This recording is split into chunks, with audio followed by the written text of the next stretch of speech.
Bismillahirrahmanirrahim.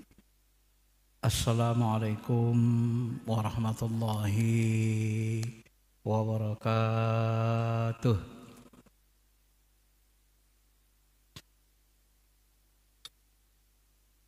Alhamdulillahi rabbil alamin. Alhamdulillahi hamdan katsiran kama amara. Ashhadu an la ilaha illallah wahdahu la syarika lah. وأشهد أن سيدنا محمد رسول الله اللهم صل على حبيبنا شفيعنا محمد وعلى آله وصحبه أجمعين أما بعد. Bapak Ibu yang dirahmati Allah, sebelum kita mulai mari kita berwasilah dengan Fatihah. Mudah-mudahan Allah berikan kita kemuliaan dunia dan akhirat, dibukakan pintu mata hati kita sehingga kita bisa menyaksikan kenyataan Allah baik asma, af'al dan sifat sampai mendekati zat. Dan mudah-mudahan Allah Subhanahu wa taala memberikan kita istiqomah, mampu mengikuti ketaatan, mengikuti Nabi kita, sahabat, guru-guru kita yang soleh, dan nanti dikumpulkan bersama mereka semua insyaallah. Al-Fatihah. A'udzu billahi minasyaitonir rajim. Bismillahirrahmanirrahim. Alhamdulillah. Arrahmanirrahim. Maliki yaumiddin. Ihdinas shiratal mustaqim. Sebelum kita mulai, kita zikir beberapa menit untuk mengasah spiritual kita, menghidupkan kolbu.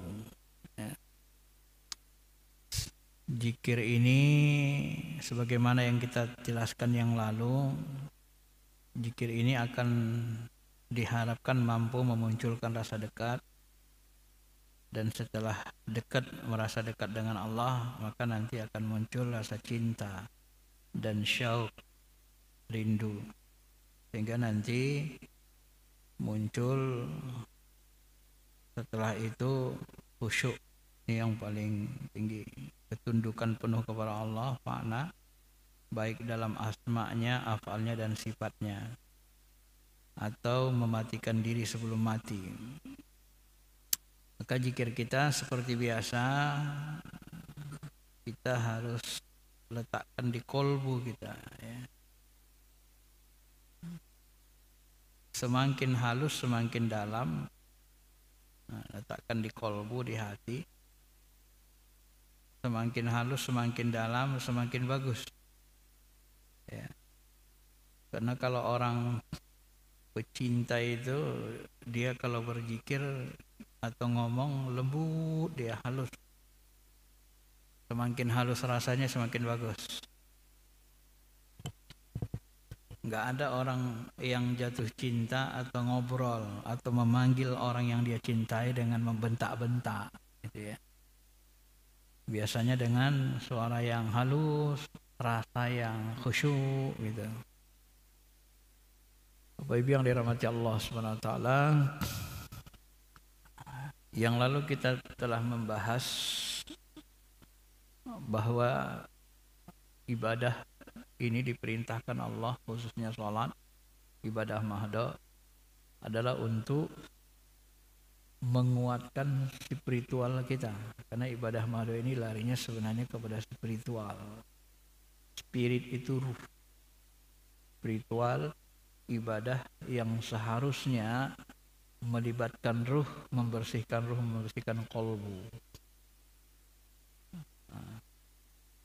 Sehingga muncul rasa dekat.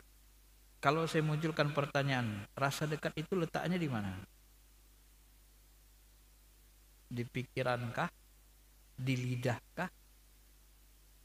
Rasa jasmani di lidah atau di tangan, di kaki? Rasa dekat itu munculnya di mana? Di mana letaknya? Rasa dekat itu letaknya di kolbu, di hati. Ya, jadi hati itu yang merasa. Bapak Ibu, Kita ini yang paling dipandang Allah di diri kita adalah kolbu kita. Kalau kolbu ini rusak, maka rusak seluruh amal kita. Tak berharga kita di mata Allah. Kalau penyakit jasmani, Allah tidak peduli. Karena Allah tidak memandang yang jasmani.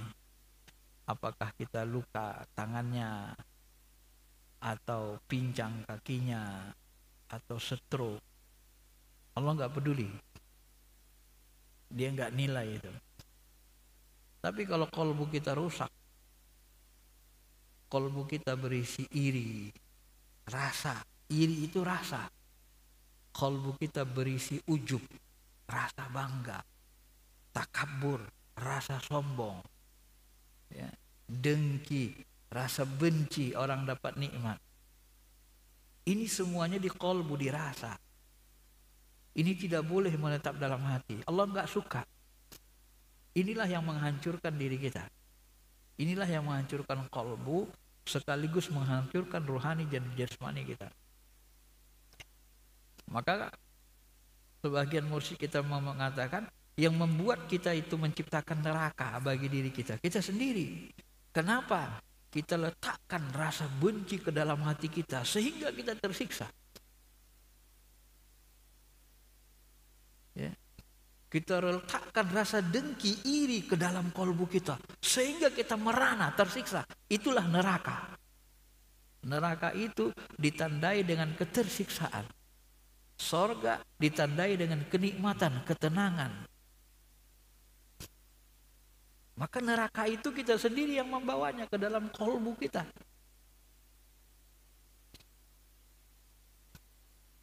Maka zikir-zikir yang kita lakukan ini, zikir-zikir tasawuf dan tarekat itu dalam rangka membersihkan kolbu. Supaya akal pikiran kita tertuju ke Allah, kolbu kita merasa, memandang Allah dia. Dia tidak memandang rasa iri, dia tidak memandang rasa dengki, dia tidak memandang rasa benci, tapi dia pandangkan kolbunya ke Allah Ta'ala, Allah saja. Di balik segala sesuatu ada Allah. Wallahu muhitum bikulli syai'. Allah itu meliputi. Salah satu anugerah Allah Ta'ala, kata Ibnu Athaillah, huwa zahir, dia sangat nyata. Tapi zatnya yang nyata itu, ya, zatnya yang nyata itu dihijab, kata Nabi, dihijab cahaya. Zatnya yang nyata itu dihijab sehingga tidak membakar tubuh kita. Dan kita bisa menyaksikannya apabila kita memandangnya dengan rasa, dengan mata hati, dengan kolbu. Ketika Nabi mengatakan, satarawna rabbakum kama tarawna hadza al-qamar la tuduhun. Kelak kalian akan melihat Allah seperti melihat bulan purnama ini. Sulitkah kalian melihat bulan purnama? Tidak ya Rasulullah. La tuduhun. Tidak ada kesulitan.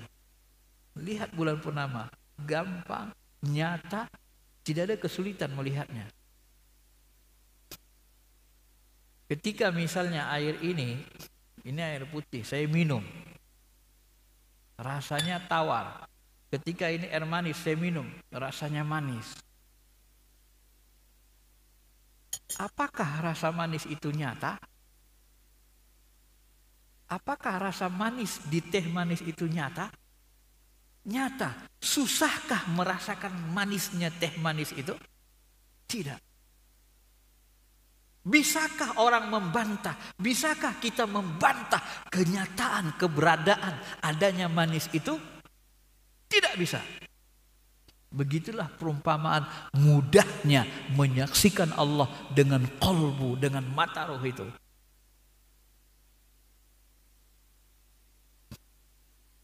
Dia tidak berbentuk, tidak ada rupa, tidak ada warna, tapi bisa disaksikan rasa manis itu.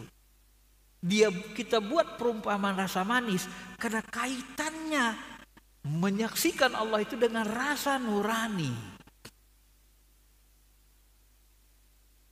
Maka contohnya ke dalam bentuk rasa. Dan rasa itu letaknya sekali lagi hanya di kolbu, di hati. Maka dalam hadis qudsi dikatakan, tidak ada yang bisa meliputi zatku kecuali kolbu, hati hambaku yang beriman. Hati-hati yang berisi iman baru bisa ma'rifat, baru bisa menyaksikan Allah. Hati-hati yang disinari cahaya keimanan. Maka kita menyaksikan dengan keimanan, dengan kolbu, dengan rasa. Berzikir letakkan di kolbu. Berulang-ulang kali kita sampaikan, ketika berzikir itu letakkan di kolbu. Supaya apa? Supaya dia menangis, supaya dia bersih, supaya dia bergetar, supaya dia melahirkan energi zikir itu, melahirkan cahaya, melahirkan rasa bertuhan yang kuat. Itulah makanya kita disuruh berzikir pakai kolbu. Itulah sebabnya amalan tanpa kolbu tidak diterima, karena yang dipandang Allah itu kolbu. Itulah sebabnya sholat kita yang tidak berisi hadir hati, hudurul qalbu, tidak berisi khusyuk, tidak dipandang Allah, terbuang begitu saja. Itulah sebabnya kita berdoa tidak melibatkan qalbu, tidak dari hati kita.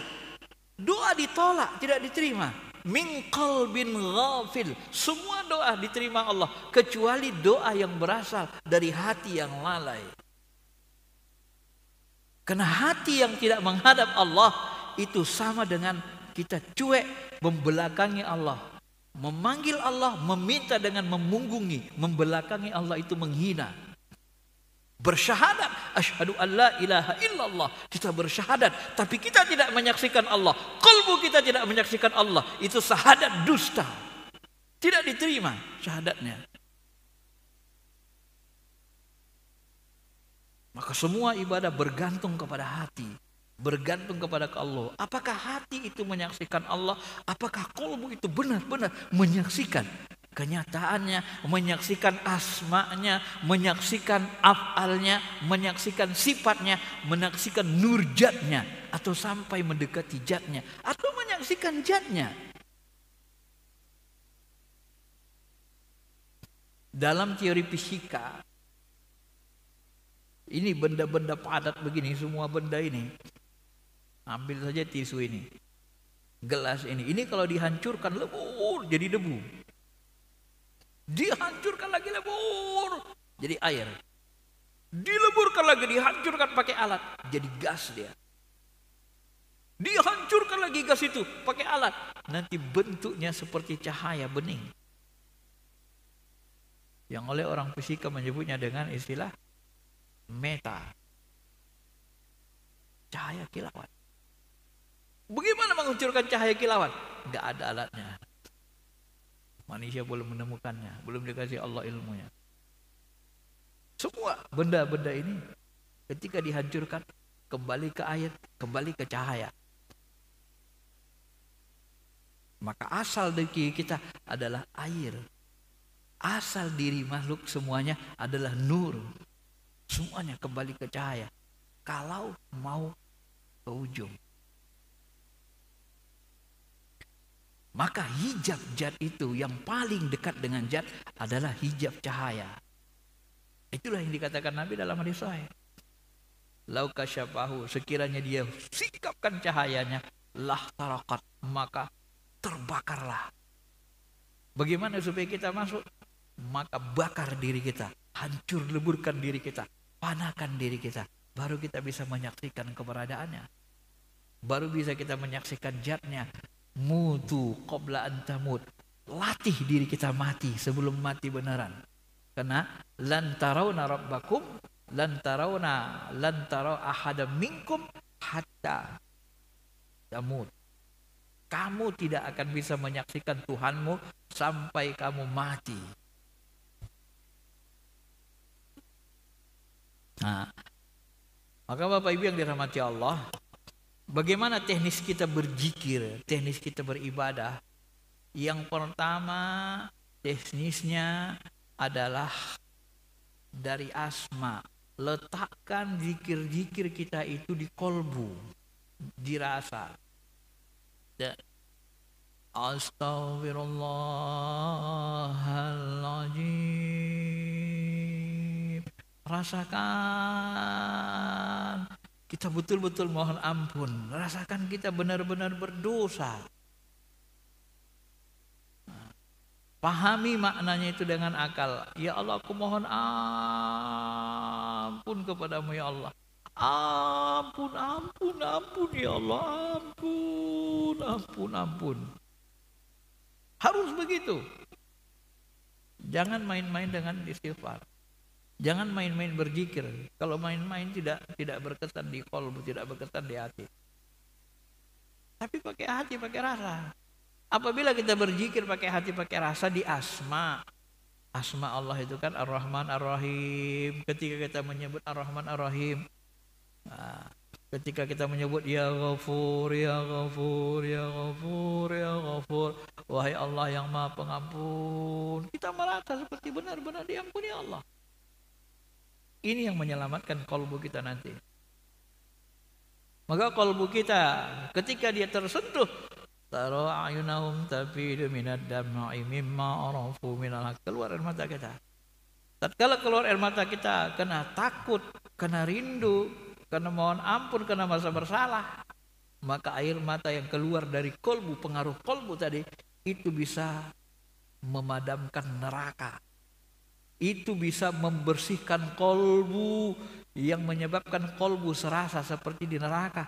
Bisa menghilangkan rasa iri, rasa dengki, rasa sombong, rasa benci yang berlebih-lebihan kepada makhluk dan seterusnya. Termasuk rasa-rasa yang menyiksa kolbu kita.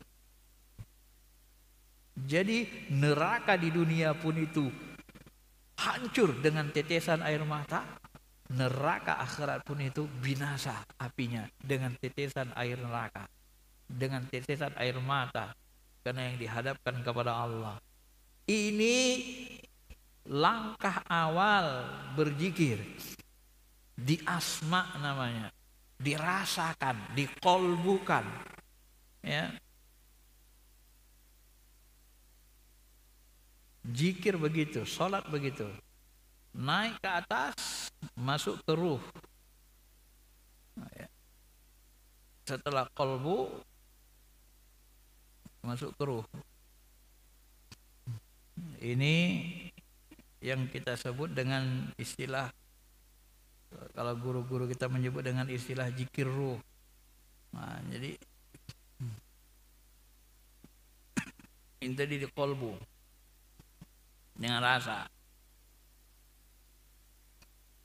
Kalau di jasmani merinding, kalau di kolbu menangis, masuk ke ruh, mata hati, baru terasa tenang. Nah, ini letak ruh jismani di sodar, ruh ruhani ini pakai di kolbu tadi, menangis dia, rasa sedih, nangis. Ruh sultani ini, inilah nanti yang disebut dengan zikir ruh, zikir mata hati. Inilah zikir yang disebut Allah yang menghasilkan ketenangan. Ala bizikrillahi tatmainnul qulub. Ini yang sering saya latih. Bapak Ibu coba ulangi. Pandang ruang kosong di depannya. Coba pandang ruang kosong depannya. Pandang ruang kosong depan kita. Rasakan bahwa di balik ruang kosong ini ada Allah yang meliputi segalanya. Rasakan, pandang pakai hati, rasa. Di balik ruang kosong itu ada Allah, gak ada bentuk, gak ada rupa, gak ada warna.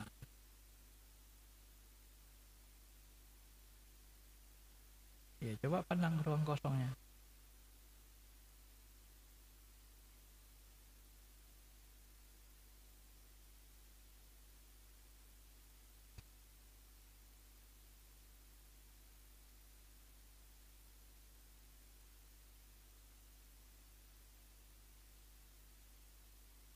tenang dia. Engkaulah itu ya Allah. Engkaulah di balik segala sesuatu ya Allah. Pandang pakai ruh kita. Di balik ruang kosong itu ada Allah. Nah, pandang ruang kosong itu, boleh pandang ruh kita. Di balik ruh kita itu yakini ada Allah. Bagaimana pandang ruh Ustaz? Ya pandang ruang kosong, rasakan. Kita sadar kita. Nah, rasakan. Seolah-olah ruh kita keluar. Boleh Bapak niatkan, pandang ruang kosong, ruhnya keluarkan ke ruang kosong, lapisan ruhnya.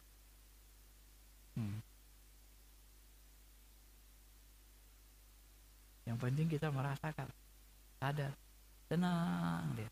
Di balik segala sesuatu ada Allah. Di balik ruang kosong ini ada Allah. Di balik ruh saya ini ada Allah. Wa nafakhtu fihi min ruhi, yang meniupkan tenaga, kuah, kudrah, iradah, ilmu, hayat, sama, basar kepada ruh. Pada ruh saya ini adalah Allah. Rasakan. Itu tenang. Itu zikir ruh. Ini zikir qalbu di asma. Ya. Zikir ruh bisa diapal, baru panapi apal. Jadi kita seperti keluar, kita ngerasa nggak ada apa-apanya. Pandang ruang kosong. Zikir ruh ini nggak bersuara dia, Pak. Bu. Jadi waktu kita sholat pun begitu. Allah Akbar. Kita pandang ruh kita. Ruh kita meliputi jasmani, luar dalam. Dia bisa dirasakan adanya. Pandang. Ini kan badan saya bergerak. Yang menggerakkan badan ini siapa? Kan ruh. Nah, pandang ruh yang menggerakkan itu. Yakini di balik ruh yang menggerakkan itu ada Allah yang memberinya tenaga. Ruh dengan Allah itu tak berjarak. Wa nafakhtu fihi min ruhi. Aku tiupkan dari ruhku. Tiupan ruh itu terus 24 jam. Kalau berhenti tiupan, berhenti tenaga, kita mati. Jadi Allah tidak pakai malaikat berhubungan dengan ruh. Makanya ruh itu sirri, rahasiaku. Wa ana sirru, saya pun terahasia. Wa nafakhtu fihi min ruhi. Kulir ruhu min amri rabbi. Salah satu profesor senior kita menafsirkan, kulir ruh, katakanlah ruh itu min amri rabbi, bergerak langsung atas perintahku. Oh, dia membahasakan gitu. Di bawah perintahku langsung, min amri, amar. Di bawah perintahku. Bergerak langsung atas perintah. Jadi yang kita pandang, kita rasakan ruh kita itu. Yakini di balik ruh itu ada dia. Yang gak ada bentuknya. Dia seperti energi, tapi gak ada bentuknya. Gas saja gak bisa kita lihat. Energi saja sering gak bisa kita lihat. Tapi yakini di balik itu Allah. Dia meliputi segalanya. Dia bisa hancurkan segalanya dalam satu waktu. Karena dia maha kuasa. Maka bertuhan pakai qalbu itu, Allah terasa dekat.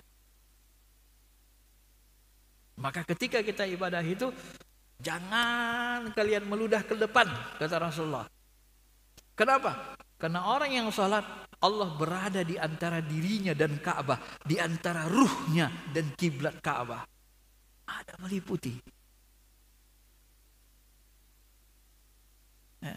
Maka ketika kita sholat, gak boleh lewat depan orang sholat. Nah itulah dia Pak. Begitulah cara beribadah, begitulah cara zikir. Itulah spiritual dalam Islam. Itulah ilmu tasawuf. Itulah inti dari ilmu tarekat. Maka rugi orang yang tidak bertarekat. Rugi, tidak ada yang bimbing spiritualnya. Tidak ada yang membimbing kolbu, rasanya dan ruhnya. Dia kira dia bisa hidup berdekat dengan Allah tanpa ruh dan hati, kolbu dan rasa. Sedangkan yang jahir saja, fisik saja, harus ada yang membimbing. Bagaimana yang ruh? Bagaimana dengan rasa bertuhan? Kalau tidak ada yang membimbing, tidak ada yang nunjukin, orang akan bingung. Orang awam akan mencari-cari. Allah tak perlu dicari. Allah dikenali. Rasakan keberadaannya. Asma'nya. Ar-Rahman, Ar-Rahim. Rasakan kasih sayang itu. Kasih sayang itu sifat. Sifat itu ada di kolbu. Melekat di kolbu rasa kasih sayang itu. Asma itu melekat. Bila kita rasakan. Maka asma Allah itu, sifat Allah itu ma'ani. Sifatnya ma'ani. Tidak berbentuk dia. Bentuknya rasa. Maka yang bisa menghubungi rasa hanya kolbu.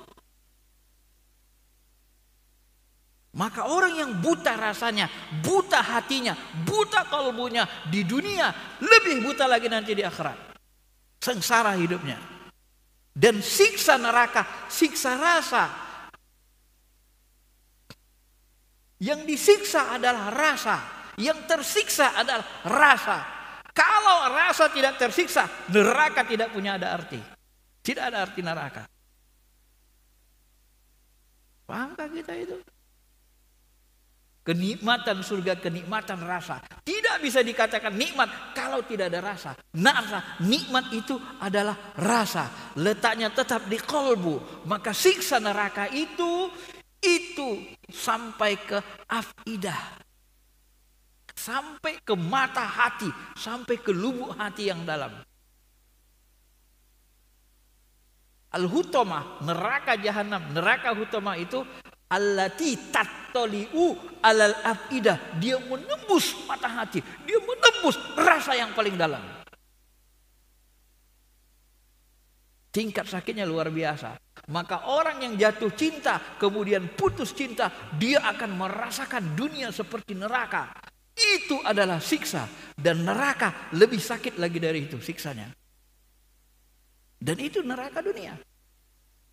Kenapa? Karena dia letakkan cinta di dalam kolbunya kepada manusia. Ketika Allah putus, maka dia merasa tersiksa. Karena kolbu itu menyentuh afidah, mata hati. Letaknya di mata hati. Nah, kalau sudah bisa nanti di sini, zikir dengan ruh, zikir dengan rasa kolbu tadi muncul rasa dekat, kemudian naik zikir tanpa huruf, tanpa suara dengan ruh, maka muncul rasa cinta. Hiduplah mata hati. Di balik rasa cinta itu ada Allah. Barulah kebuka nanti hijab-hijab. Ya. Di balik rasa cinta itu ada Allah. Rasa cinta, rasa rindu, itulah buruk di kolbu kita untuk sampai menuju Allah. Itulah kendaraan kolbu, kendaraan kita untuk menatap, menyaksikan Allah. Nah, itulah dia. Karena rasa cinta, rasa rindu itu berada di fuad. Baru kita masuk ke lub, inti lu, menyaksikannya, rasa bertuhan. Baru kita selalu, ya namanya kalau sudah cinta rindu, baru kita tak bisa lagi melupakan Allah, tak bisa lagi berpaling dari Allah. Ainama tuwallu fasamma wajhullah. Kemanapun kau hadapkan wajahmu, di situ ada Allah, ada wajah Allah, ada zatnya. Abu Bakar mengatakan, aku menyaksikan Allah. Kemanapun ku hadapkan mataku, aku menyaksikan Allah dulu, baru melihat benda itu ada. Aku saksikan dia. Huwa zahir, dia nyata. Ma fauqahu syai'in. Allah itu nyata, tidak ada yang menghijabnya, tidak ada yang di atasnya. Kata Nabi SAW. Kata Umar bin Khattab, aku melihat di balik segala sesuatu ada Allah. Lihat televisi, di baliknya ada Allah. Allah yang membuat itu bergerak. Itu semuanya bergerak karena Allah, karena energi yang diberikan Allah. Alam ini bergerak karena Allah yang gerakkan. Dia Maha Kuasa. Saksikan dia gerakan alam semesta dengan teratur. Semesta ini begitu teraturnya, begitu indahnya. Langit itu begitu tingginya tanpa tiang. Begitu tingginya tak bisa digapai. Menunjukkan betapa ilmu Allah tidak ada habisnya. Betapa kekuasaan Allah tidak ada batasnya. Karena langit yang dia ciptakan pun dia tunjukkan gak ada batasnya. Bagaimana dengan kekuasaan yang memiliki batas? Ada dia di situ di balik langit itu. Begitulah ya, memahaminya. Bapak Ibu yang dirahmati Allah Subhanahu wa taala. Ini spiritual Islam itu. Ini intisarinya. Jadi zikir di kolbu dengan rasa berlapas dia masukkan ke hati. Karena dia jasmani kolbu. Zikir jahar itu menimbulkan rasa di kolbu. Apabila sudah sering berzikir muncul rasa dekat, baru zikir tenang. Muncul rasa cinta, tenang. Gak usah berhuruf, gak usah bersuara. Orang yang lagu cinta itu kan jatuh cinta, rindu, dia temenong aja. Kapan ketemu dengan orang yang dicintai? Tenang aja. Baru masuk ke wilayah hakikat, menyaksikan nur jatnya, menyaksikan jatnya. Kalau dia mengizinkan. Kapan kita bisa menyaksikan nur jatnya atau jatnya? Ketika kita mematikan diri, keluarkan roh kita dari diri kita. Fana. Allah. Rasakan bahwa kita nggak ada. Yang gerakkan ini Allah. Biarkan saja dia bergerak dengan sendirinya dari dalam, dari roh. Tidak usah diperintah. Allah, kita keluar.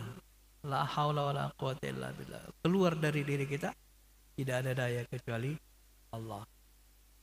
Terus kita asah terus sampai betul-betul fananya, matinya sempurna. Apa yang dimaksud dengan mati? Kita merasa berbuat itu, yang melakukan segalanya hanya Allah. Kita tidak pakai hawa nafsu.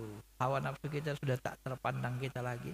Akal kita hanya standby saja, tak bisa merintah, tak memerintah. Tapi kita lihat ruh itu yang menggerakkan. Kita lihat, biarkan saja dia. Kemana mau geraknya? Kayak metik namanya. Kemana dia mau bergerak, biarkan saja. Jangan ada keinginan kita kosong. Maka ilmu ruang kosong, ilmu zero, kekosongan murni, itu wilayah jat. Aina Allah qabla khalaqu kulli syai'. Di mana Allah ya Rasulullah sebelum dia menciptakan segala sesuatu? Kata Nabi, fi ama, di dalam, di wilayah kekosongan murni. Itulah wilayah yang paling tinggi, mendekati jat. Dan orang Jawa punya teori ketuhanan, namanya suwung. Ilmu suwung ini, kalau menurut hemat saya, ini ilmu para nabi, para wali. Walaupun ada pergeseran sedikit, saya percaya dulu Nabi sudah diutus ke Indonesia sebelum Nabi Muhammad. Karena Nabi itu ada 124 ribu. Bagaimana orang-orang Jawa kuno mengetahui ilmu suwung, ilmu kosong, kalau tidak ada para Nabi dulu datang mengajarinya? Saya punya keyakinan begitu, Pak. Kan ada 124 ribu Nabi dan Rasul. Cuman yang wajib dipercaya 25. Dari mana mereka tahu ilmu suwung, ilmu kosong, ilmu ama? Berarti kemungkinan besar dulu sudah ada diutus Nabi. Maka ada yang menyebut, ya, tempat mendarat, salah satu tempat Nabi Adam itu adalah apa namanya? Gunung Padang. Gunung Padang itu batunya diperiksa 25.000 tahun sebelum Masehi. Sama dengan umur Nabi Adam. Batunya itu, Pak. Nah, dari situ kita bisa memahami kan. Ada isyarat bahwa sesungguhnya dulu pun sudah pernah diturunkan Allah Nabi di Indonesia sebelum Nabi kita Muhammad SAW. Cuman ajaran suwung ini kan karena dia kalau bahasa saya seperti agama Nasrani, ada pergeseran sedikit dia. Kita tinggal mengarahkannya ke Allah saja. Tuntunannya Quran hadis, Quran sunnah, ilmu kenabian, supaya jangan melenceng dia. Ya. Kayak Kristen, itu kan melenceng, jadi menyembah Nabi Isa. Di ilmu suwung, begitu juga diarahkan ke Allahnya. Ya. Karena di balik ruang kosong itu, Bapak kira ruang kosong ini gak ada isinya? Banyak isinya, Pak. Di sini ada alam jin, di sini ada alam malaikat, di sini ada alam ruh. Di sini semua di balik ruang kosong ini. Dimensinya semua di sini. Baik, saya kira itu saja penjelasannya. Mudah-mudahan bisa dipahami, nambah ilmu dan keyakinan kita, nambah rasa dekat kepada Allah Subhanahu wa taala. Kalau ada yang mau bertanya, silakan.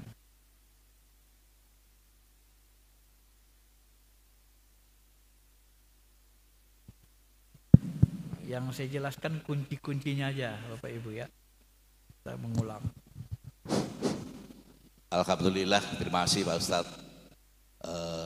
Dari Bapak-Bapak dan Ibu-Ibu, mungkin ada pertanyaan?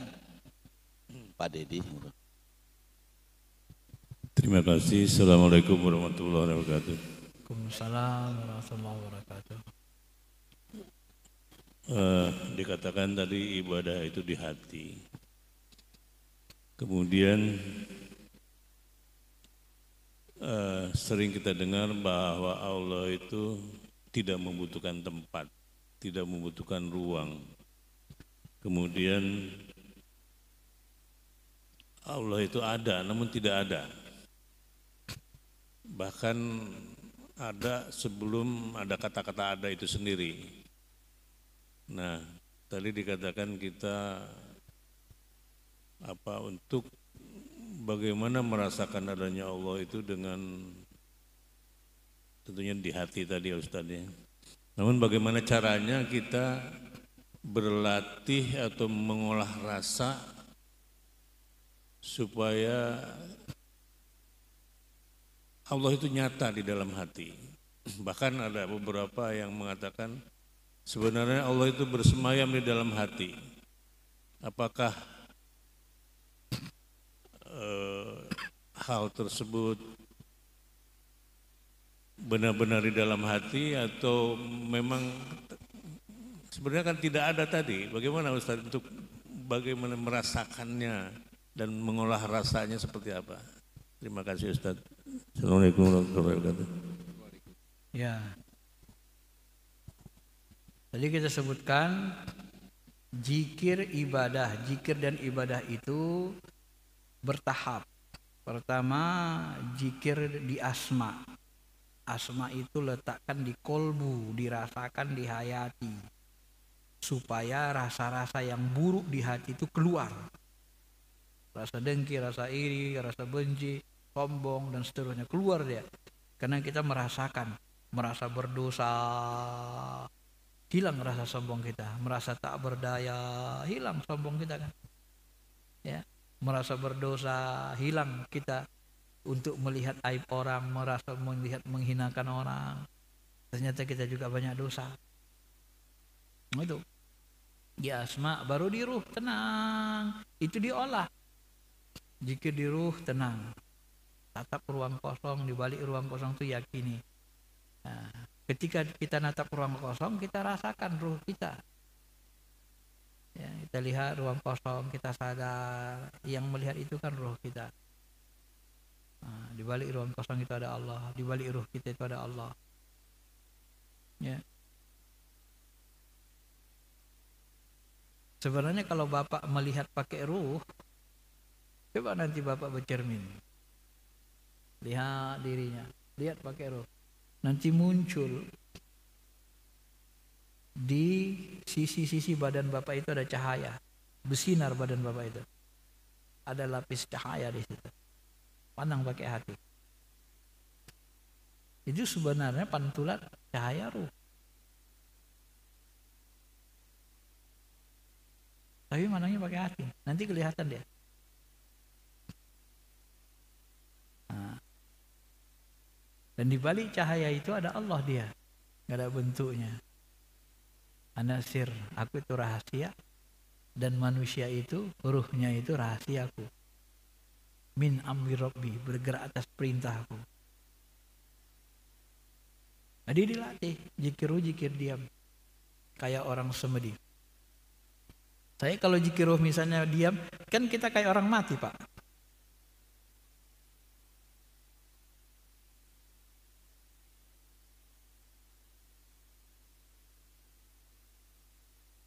Kayak patung, kayak orang mati.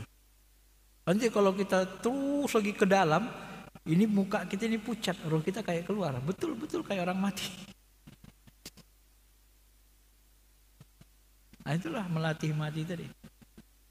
Untuk sampai ke makom nurjat atau melihat jat. dengan izin Allah Ta'ala. Maka perlu ada pembimbing guru biar jangan salah. Sebenarnya dalil ayat hadis semuanya ada. Semuanya ada. Tapi orang yang tidak menjalani spiritual, dia tidak tahu, kadang nggak ketemu ayat hadisnya. Tapi kalau dia jalani ketemu, oh ini ternyata ayatnya hadisnya. Bukan cocokologi, tidak ada istilah cocokologi. Memang itu dia. Dia menjadi sebuah ilmu. Setelah dikaji Quran hadis, Quran sunnah, disusun sistematis gitu, maka jadi sebuah ilmu dia. Kalau sudah disusun sistematis, jadilah ilmu tasawuf, ilmu tarekat. Maka kan zikir kolbu, zikir hati. Kenapa kita menangis? Karena tersentuh kolbu kita. Kan ada ayatnya menangis. Orang yang berzikir ibadah nangis. Kenapa? Tersentuh kolbunya. Nangislah dia. Kenapa kita merasa tenang ketika berzikir? Karena zikir ruh. Tenang. Kayak orang mati kan tenang. Dan kita pandang hanya Allah. Kenapa enggak tenang? Semua selain Allah hilang. Tenang. Karena bersama Allah itu tidak ada kesulitan hidup, tidak ada kesusahan. Bersama Allah itu yang ada ketenangan, kenikmatan. Itulah sorga.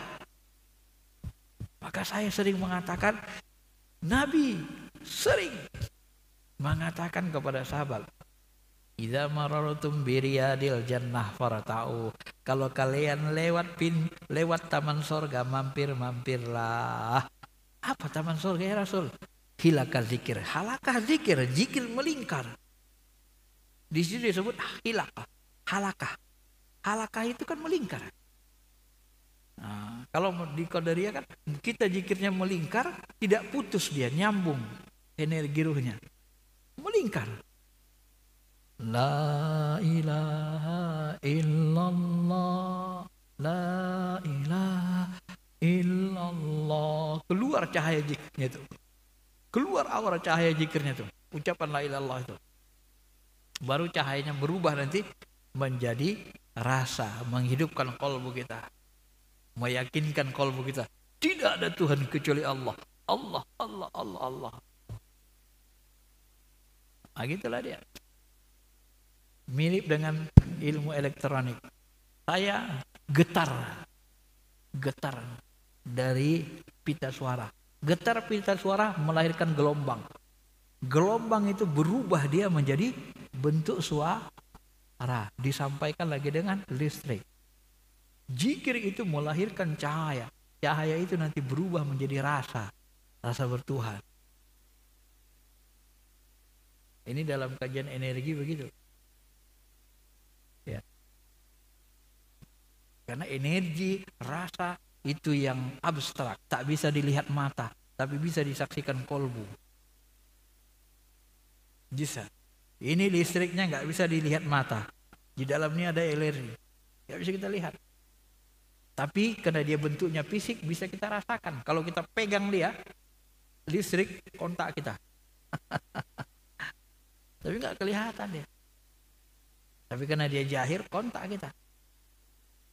Nah, zikir pun begitu. Apabila dia kita masukkan ke kolbu, jahir dia, merinding jasad kita, bergetar jasad kita nanti. Kalau dia keluar ke jahir, bergetar. Taksyairuna juludul ladzina yakhshawna rabbahum. Bergetar kulit orang-orang yang takut kepada Allah Tuhannya. Nah, begitulah dia, Pak. Jadi dari awal, Pak, ya. Ini hari ini subuh ini saya ingatkan kata kuncinya, cara teknis berzikir dan beribadah. Salat pun begitu. Anggap kita sudah keluar dari diri kita, mati. Biarkan jasad kita yang menggerakkan ruh yang di dalam. Shalli pada subuh rakaat ini adaan ma'manillahi ta'ala. Allah. Nah, coba perhatikan geraknya. Ini kan gerakan ini tidak kemauan hawa nafsu saya. Yang gerakan dalam. Saya merasakan nikmat aja. Dia gerakkan dari dalam. Dan gerakannya pun halus. Nah, kalau gerakan tak halus itu yang dari luar dari kasar dia. Gerakan maunya hawa nafsu. Maunya hawa nafsu itu kasar, mau duel, mau berantem, gitu kan. Nah itu bedanya. Tapi kalau gerakan di dalam dia halus, Allah, karena dia sedang menatap, dia menyaksikan, dia merasakan yang menggerakkan yang di dalam.